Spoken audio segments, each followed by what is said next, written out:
Sayyid Alawi bin Abbas al-Maliki al-Hasani merupakan salah seorang ulama Makkah terunggul di abad yang lalu. Beliau telah mengajar pelbagai ilmu Islam Turat di Masjidil Haram selama hampir 40 tahun.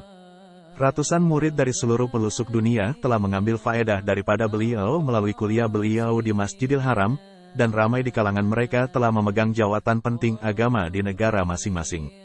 Sayyid Alawi al-Maliki selalu menggunakan pakaian yang berlainan dengan ulama yang berada di sekitarnya. Beliau selalu mengenakan jubah, serban, imamah, dan burdah atau rida yang biasa digunakan dan dikenakan asraf Makkah. Raja Faisal tidak akan membuat apa-apa keputusan berkaitan Makkah, melainkan setelah meminta nasihat daripada Sayyid Alawi. Dilahirkan di rumah Al-Maliki, berhampiran bab As-Salam pada tahun 1328 H. Beliau dilahirkan di Makkah pada tahun 1328 H, menghafal Al-Quran ketika berusia 10 tahun dan menjadi imam sholat tarawih di Masjidil Haram. Beliau adalah Sayyid Alawi bin Abbas bin Abdul Aziz bin Abbas bin Muhammad Al-Maliki Al-Idrisi Al-Hasani. Beliau adalah keturunan Idris Al-Azhar bin Idris Al-Akbar bin Abdullah Al-Kamil bin Hasan Al-Musana bin Hasan, putra kepada Sayyidina Ali bin Abi Thalib dan Sayyidah Fatimah Al-Zahra, binti Rasulullah. Beliau wafat pada tanggal 25 Safar 1391 H atau pada tahun 1971 M, dan upacara pengebumiannya merupakan yang terbesar di Makkah sejak 100 tahun. Dalam tempo 3 hari daripada kematian beliau, stasiun radio Saudi hanya menyiarkan bacaan Al-Quran, sesuatu yang tidak pernah dilakukan melainkan hanya untuk beliau. Belajar di Madrasah Al-Falah dan tamat pada tahun 1346 H. Kemudian menjadi tenaga pengajar di madrasah tersebut. Mengajar di halakahnya di Masjidil Haram berdekatan dengan bab As-Salam selama 40 tahun. Juga dilantik menjadi juru nikah di Mekah.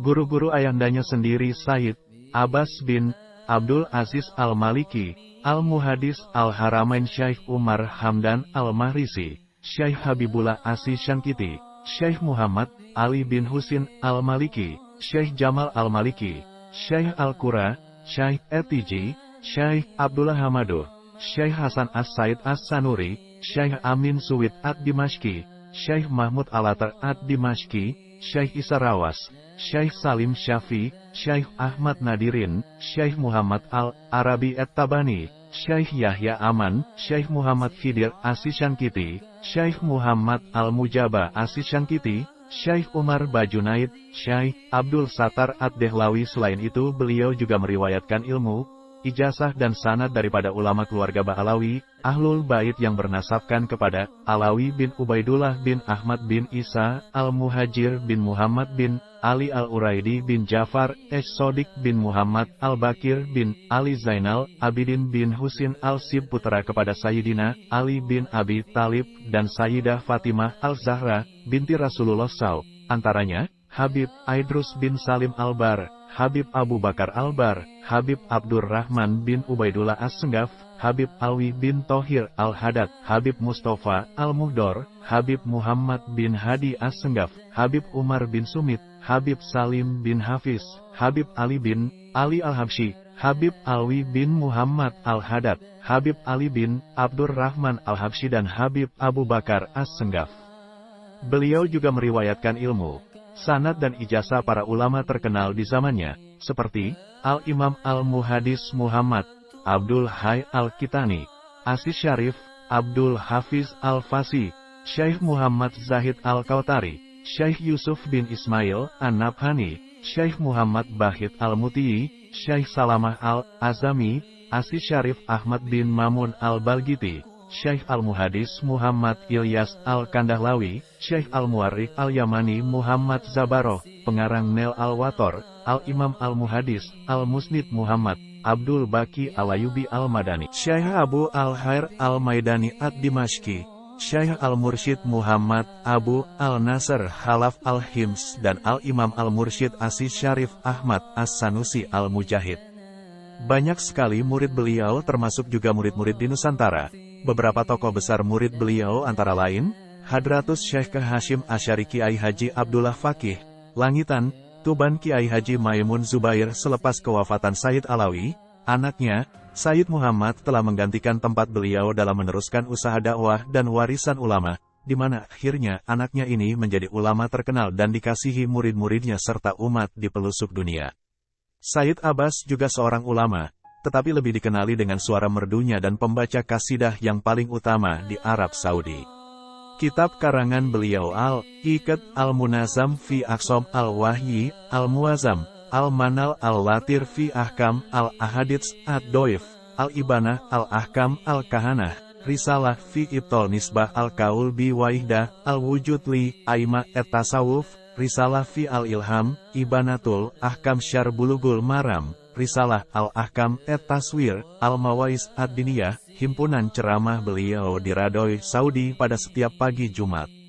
Nailul Maram Taklik, ala Umdah Al-Ahkam, Fat Al-Qorib, Al-Mujib, ala Tahzib Al-Targrib wa Tarhib, diwan syairnya. Putra beliau Sayyid Muhammad bin Alawi telah mengumpulkan sanad-sanad beliau dalam kitab Al-Uqud Al-Lu'luwiyah bi Asanid Al-Alawiyah, dan fatwa-fatwa beliau di dalam kitab Majmu' Al-Fatawa wa Al-Rasail.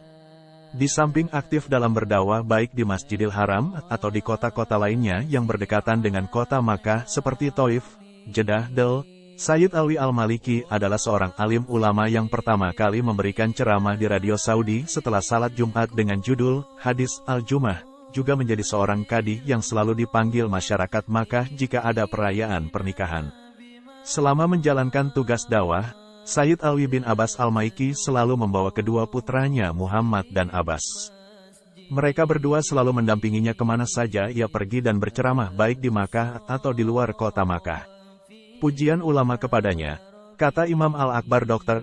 Abdul Halim Mahmud, Syekhul Al-Azhar, sesungguhnya Allah telah menyinari wajahnya di atas kesungguhannya yang kuat terhadap sunnah Rasulullah SAW dalam memikul, memberi kefahaman, pengajaran, pentarbiyahan dan sebagainya jalan menuju Allah. Syekh Abdul Aziz bin Bas juga pernah memuji Sayyid Alawi sebagaimana diceritakan oleh Syekh Ahmad Al-Haribi, pemantau majelis pengajian di Masjidil Haram. Petik 2. Pada suatu hari Syekh Bedul Aziz bin Bas berhenti di dalam majelis pengajian Sayyid Alawi Al-Maliki dan mendengar pengajaran Sayyid Alawi beberapa ketika. Apabila dia berpaling, Syekh Ahmad Al-Haribi bertanya pendapat Syekh Abdul Aziz bin Bas tentang pengajaran Sayyid Alawi Al-Maliki dan dia berkata, Masya Allah. Masya Allah, menunjukkan takjub terhadap ilmu Sayyid Alawi dan pengiktirafan ke atas ketinggian ilmunya. Syekh Muhammad Said Al-Yamani pernah berkata kepada ayahnya Sayyid Abbas Al-Maliki, sesungguhnya anakmu, Alawi akan menjadi perhiasan Masjidil Haram. Syekh Umar Hayat berkata, ketika kami berada di dewan rumah Syekh Ali Ibn Husin Al-Maliki di dalam satu majlis, Sayyid Alawi datang, lalu Sayyid Ali Al-Maliki berkata, sesungguhnya anakku ini, Alawi, merupakan orang yang mendapat anugerah dan ilham. Di dalam percakapannya penuh dengan keindahan dan keelokan, dia juga merupakan orang yang dikasihi ramai. Semua orang suka mendengar pengajarannya, dan aku adalah orang yang pertama suka mendengar kalamnya. Setelah kewafatan beliau pada malam Rabu 25 Safar 1391, tempat beliau diganti oleh anaknya yaitu Sayyid Muhammad, yang kemudiannya muncul sebagai ulama Mekah yang harum namanya di seluruh pelosok dunia. Selepas kewafatan Sayyid Alawi, anaknya, Sayyid Muhammad telah menggantikan tempat beliau dalam meneruskan usaha dakwah dan warisan ulama, di mana akhirnya anaknya ini menjadi ulama terkenal dan dikasihi murid-muridnya serta umat di pelosok dunia.